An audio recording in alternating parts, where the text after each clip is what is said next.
Bismillahirrahmanirrahim. Assalamualaikum warahmatullahi wabarakatuh. Waalaikumsalam warahmatullahi wabarakatuh.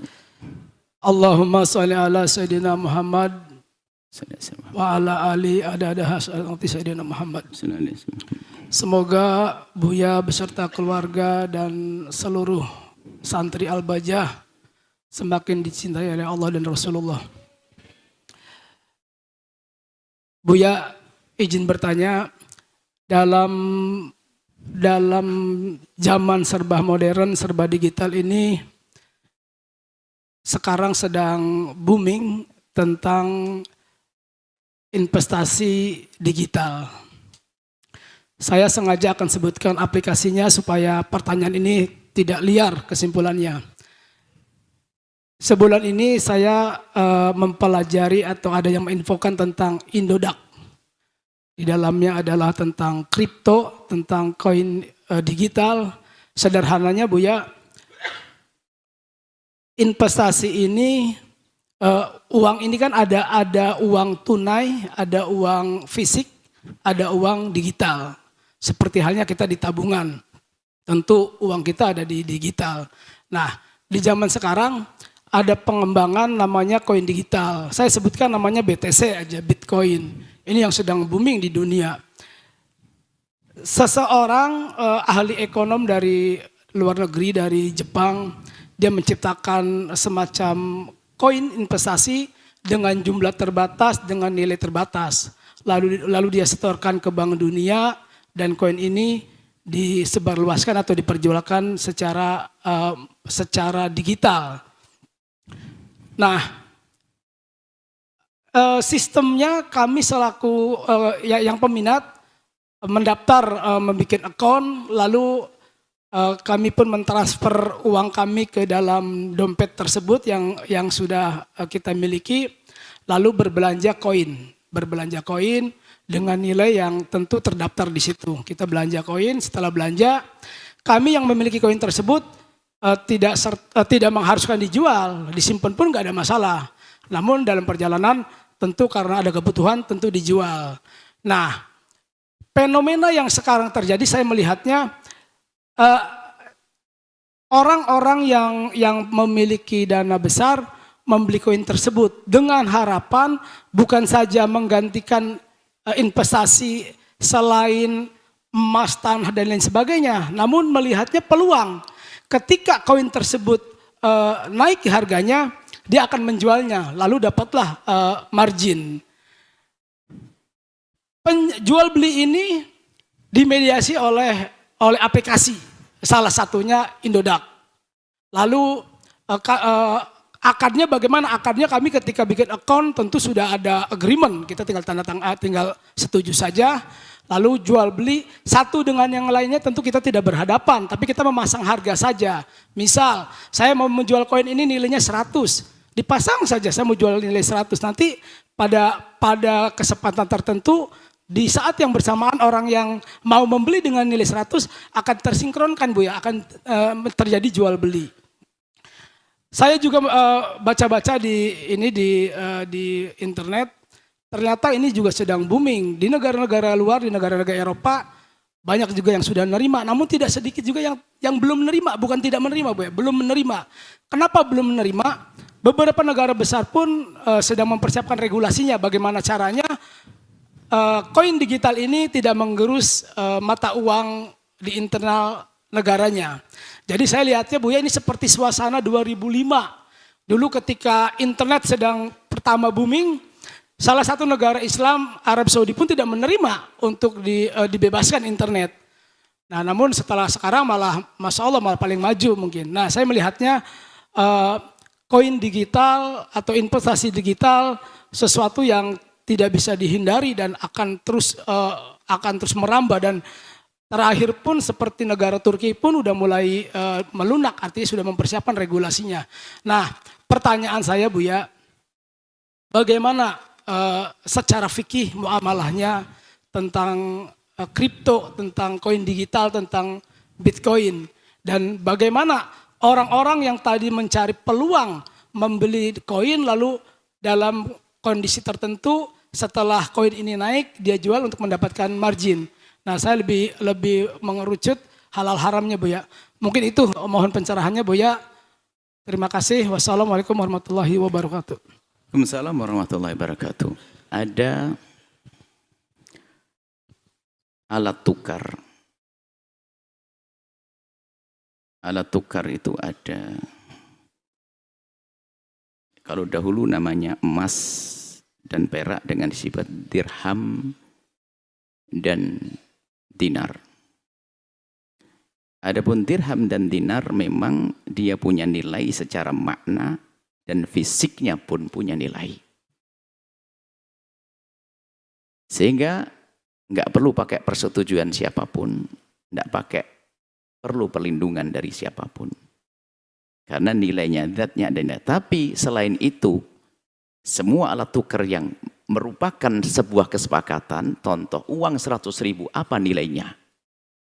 Kertas. Nilainya apa? Nah, maka ulama dalam Islam tidak dibatasi kalau kita ingin buat alat tukar sesuai dengan kesepakatan. Sehingga muncul dolar, euro, ringgit dan sebagainya. Kertas. $100, 1.500.000 apa? Emas berapa? Berapa gram? 1,5 gram. Padahal cuma satu kertas. Ini kan. Tapi yang demikian itu adalah kesepakatan dan sah. Cuman kesepakatan itu harus ada dilindungi orang ini, ya, maka semua alat tukar yang merupakan kesepakatan yang dari zatnya tidak ada nilainya, kertas kok nggak ada nilainya, maka harus ada perlindungan yang bahkan menjaga. Nah, jadi kalau dolar tetap laku di negerinya, kalau di negeri yang nggak kenal ya nggak harus pakai apa namanya sorofa, apa namanya money changer dan sebagainya. Jadi harus ada markas sentral yang bakal melindungi. Orang bakal masuk di dalamnya. Sehingga Anda kalau punya uang rupiah, ya tetap berlaku negara yang menjamin tentang nilainya tersebut. Jadi membuat satu alat tukar, baik yang ada bentuk fisik atau elektrik, maka selagi ada kesepakatan kita menggunakannya sah. Nah, sah, biarpun tidak ada perlindungannya. Seperti yang disebutkan Bitcoin. Jadi secara dohir penggunaan alat tukar sah. Cuman ulama tidak melihat dari sisi bentuk ini. Akan tapi tentang jaminan keamanan bagi orang yang melakukannya. Dan yang lebih tahu adalah bukan ulama. Ulama membaca ternyata pakar-pakar ekonomi, menteri keuangan Yunani, dan satu pakar-pakar ekonomi mengatakan yang masuk dalam ini siap-siap saja suatu ketika kalau uangmu akan hilang. Loh, kalimat itu nggak bisa dipungkiri. Tiba-tiba lenyap uangmu, mau kemana kau? Ini akhirnya banyak kemungkinan-kemungkinan negatif, termasuk pemindahan kekayaan dari negeri ke negeri yang dilakukan oleh orang-orang yang tidak baik dan sebagainya, cuci uang dan sebagainya. Biarpun orang mencuci uang bisa dengan cara yang lain, akan tapi di balik ini semuanya karena tidak ada tersentralkan kepada satu perlindungan, maka lihat pakar-pakar ekonomi mengatakan ini membahayakan rakyat nanti. Memang di saat yang berurusan bisa menguntungkan karena ini kesepakatan saja. Sehingga semua alat tukar itu ada perlindungan, negara masing-masing melindungi. Ringgit Malaysia melindungi, Rial Saudi dan seterusnya, termasuk juga yang alat elektronik tidak bentuk fisik. Pulsa itu kan kurang lebihnya seperti itu. Selagi di Indonesia bisa dipakai, kalau enggak Telkomsel provider akan dituntut nanti, kan begitu. Nah, kita tidak usah kembali kepada diri, tapi para ulama ternyata Turki, Palestina, Yordan, bahkan yang ada di bank-bank markasi dunia, di Belanda, di Perancis, Jepang sendiri melarang rakyat untuk berurusan dengan yang demikian ini. Artinya memang dikhawatirkan nanti ada keliaran lalu tiba-tiba lenyap, kemudian siapa yang akan menjamin tentang keamanan harta orang ini. Adapun orang yang masalah spekulasi, bicara spekulasi banyak, orang main judi juga spekulasi kok. Orang main judi kan sudah nggak penting, yang penting saya barangkali untung. Dan memang kita tidak katakan judi ini. Makanya cara membacanya adalah secara kesepakatan untuk membuat satu alat transaksi adalah sah. Akan tapi para pakar-pakar ekonom, kemudian para ulama itu hanya jiplak dari apa kata pakar-pakar ekonom. Termasuk di negeri kita sendiri kan belum diizinkan, bahkan tidak bisa melarang karena ini adalah kebebasan, karena ini semua bisa berurusan dengan masing-masing. Tidak bisa melarang rakyat, akan tapi juga tidak mengatakan merekomendasi ini sebuah transaksi yang bagus, prospektif bagi Anda. Kalau memang itu prospektif, pasti negara sendiri akan mendukung. Misalnya, jadi cukuplah dengan isyarat-isyarat seperti itu, kita waspada sebagai seorang muslim, supaya tidak masuk. Sehingga sampai sebagian mengatakan derajat haram, karena apa? Ini semacam spekulasi yang gelap. Karena apa? Bisa saja betul dikatakan oleh satu pakar ekonomi termasuk dari menteri keuangan di Yunani mengatakan, ya siap-siap saja suatu ketika uangmu akan hancur. Tahun 2017, karena itu kan tahun 2009. Setahun tidak laku, 2010 baru laku. Tahun 2017 itu keruntuhan nilainya sampai sepertiga, nyungsep orang itu. Pernah terjadi. Jadi naik turunnya tuh luar biasa kira-kira. Kalau naik melambung tinggi-tinggi, kalau turun tinggi. Hanya isu-isu apa saja itu langsung. Dan semua orang bisa bermain di dalamnya, dan tidak ada kontrol, tidak ada yang ngatur. Yang ngatur adalah bagaimana pelaku-pelakunya itu sendiri dan semua. Jadi memang para ulama meninjau dari sisi kemaslahatan untuk orang banyak. Maka banyak di antara mereka mengatakan, yang mengatakan boleh pun meninjau dari sisi kebolehan di dalam orang bersepakat membuat satu alat transaksi, alat tukar tadi. Adapun masalah pelarangannya bukan dari zatnya itu, mohon dibedakan. Ini bukan masalah zatnya Bitcoin itu sendiri, tidak. Tetapi akibat-akibat yang diduga oleh orang yang mengerti dalam hal ini menjadi sebuah kesimpulan, maka jangan berurusan dengan yang demikian itu.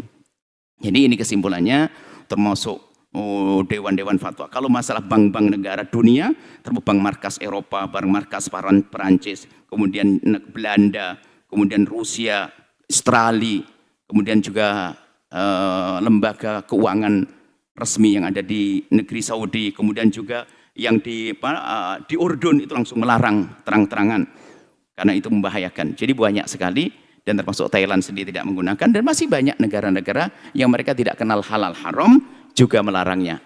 Kenapa? Kalau masalah untuk masalah regulasi, tinggal proses saja mengatakan kalau itu memang sesuatu yang baik akan dikatakan baik. Nah kalau ternyata nanti masalah ketidaksiapan karena itu nanti akan menjadi satu karena tidak tersentralkan, semuanya bebas, mata uang tidak berguna dan sebagainya, loh. Itu kan termasuk jenis bahaya yang mereka amati. Selagi itu sebuah bahaya dalam sebuah negara, kita pasrah saja. Ulama pun nggak ikut campur dalam hal ini. Ulama nggak bisa. Jadi yang bisa membaca adalah ahli-ahli ekonom.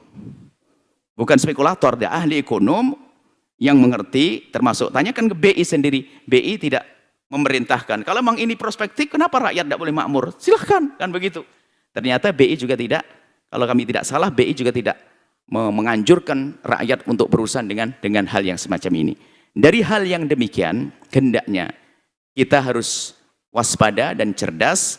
Di sana ada ulama mengatakan tidak diperkenankan atau bahasa lain dengan haram, itu adalah karena menjaga Anda, menjaga harta Anda. Jangan sampai terlanjur ada masalah, tidak ada lagi yang melindungi harta. Sampai dikatakan oleh seorang dari Perancis mengatakan bahasanya, siap-siap suatu ketika hartamu akan lenyap. Siap-siap hartamu akan lenyap. Blus, nyarinya kemana? Telepon menuntut ke Amerika, tidak tahu. Dan orang mana? Dan ini adalah yang disampaikan oleh mereka, bukan mereka tidak bicara halal haram, tidak pakai Quran hadis, akan tapi lihat kenyataan seperti itu. Jadi harus bedakan bahwasanya membuat kesepakatan alat tukar adalah sah, tapi yang jadi masalah adalah bahaya-bahaya yang akan diwujudkan di balik ini semuanya, seperti yang disebutkan para ulama. Dan itu sudah dibahas oleh, karena ini itu muncul tahun 2009. 2009 1 tahun belum laku, 2010. Baru mulai nge-booming, naik, runtuh tahun 2017. Kemudian terus naik turun, dari 9% menjadi 30%. Jadi naik turunnya tuh gak kira-kira. Lagi melambung dari itu. Hancur sekali. Wah. Jadi begitu. Jadi memang bukan stabil seperti mata uang yang ada. Jadi sebagai seorang muslim hendaknya waspada. Dalam kita mencari nafkah pun adalah mencari nafkah dengan cara yang wajar, jalan yang baik. Tentunya kita harus mengantisipasi diri kita sendiri. Selagi di sana ada ulama yang mengatakan tidak diperkenankan karena sebab-sebab ini, kita percaya bukan Mereka bukan menghalangi kita kaya kok. Islam tidak melarang kita kaya. Islam mengajarkan kita kaya. Kalau ada larangan dari para ulama, itu adalah justru karena menjaga agar kekayaan kita itu aman. Seperti itu. Insya Allah, semoga Allah menjaga. Terima kasih atas pertanyaannya. Dan ini akan menjadi satu, bagi Anda yang sudah berurusan dengan ini, mungkin segera Anda berhenti mengambil satu bisnis yang lalu biar berlalu. Anda mengambil bisnis yang jelas. Sebelum, tidak usah, ini bukan ancaman seorang ulama. Seorang pakar ekonomi mengatakan, siap-siap saja uang Anda hilang, lenyap. Wah, ini serem banget. Siap-siap uang Anda lenyap. Lah ini lagi tinggi-tingginya hilang. Lalu bagaimana nanti? Kalau mereka sudah memperkirakan yang demikian ini. Karena ini ada urusan dengan dunia-dunia teknologi. Ya. Sementara ya, kita tidak mengerti masalah kapan, apakah berlanjut atau berubah dengan yang lainnya atau yang lain. Sementara kalau dunia internet itu kan ada. Kalau dalam dunia dulu kan istilahnya dunia internet tadi yang disebutkan ada hacker, ada yang ngerubah, ada hacker kan. Nanti ada orang bicara lagi, tak tanya, wah yang bertanggung jawab nggak ada. Akhirnya betul hilang harta Anda. Semoga Allah menjaga kita semuanya. Allah memberikan pada kita keinsyafan bagi yang sudah berurusan. Ayo ambil harta Anda yang sudah Anda berurusan dengan ini, berbisnis yang benar, yang masyarakat banyak bisa mengambil manfaat, dan harta Anda aman. Wallahu a'lam bissawab. Setelah Anda menyaksikan video ini, jangan lupa berselawat kepada baginda Nabi Muhammad sallallahu alaihi wa alihi wa sahbihi wasallam.